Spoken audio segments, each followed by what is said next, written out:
When I watch this back, I better not see my words changed.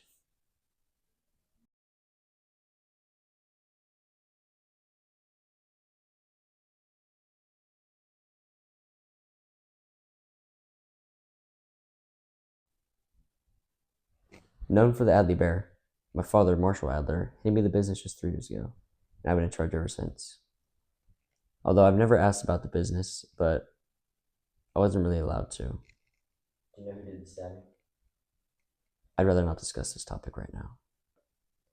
I took over Virgil Tech about 30 years ago and devoted my entire life and genius to fulfilling my father's legacy. I credit a lot of who I am to my humble beginnings in Los Altos. We had a lot of freedom growing up, and in a way, that allowed me to get to where I am today. Tell me about the bear situation.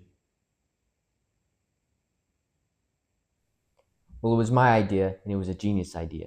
You put a camera in the bear gathers all this information, and everything gets stored in one big database. My guys down in San Jose, they sell this stuff to the brokers. Those guys sell it to the highest bidder. Everyone gets a percentage of the profit. Everybody wins. Mostly me. I just wanted to make the children happy. That was always the goal. I never expected this to happen.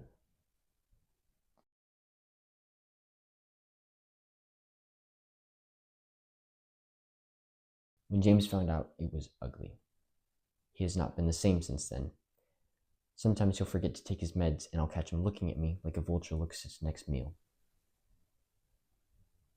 It didn't help that we had a shareholders meeting the next day. All night he was spiraling, thinking he would slip. I just told him something his father always told me. When in doubt, speak your own truth. No, that's not what he said. He said, when in doubt, look intelligent. I don't think that's right. You forget, I've known him longer. No, it is right. He would tell me every time I had an interview for an internship.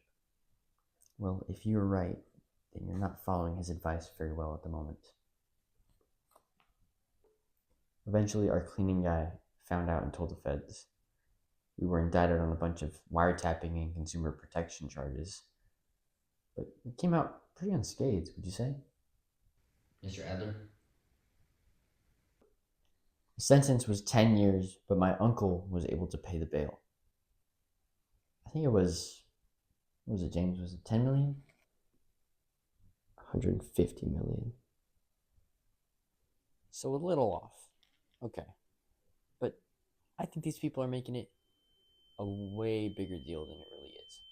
I mean, sure, broke a few laws, violated a few rights, but come on. You guys have phones in your pockets 24/7. Those are doing the same exact thing, and you're okay with it. What's the difference?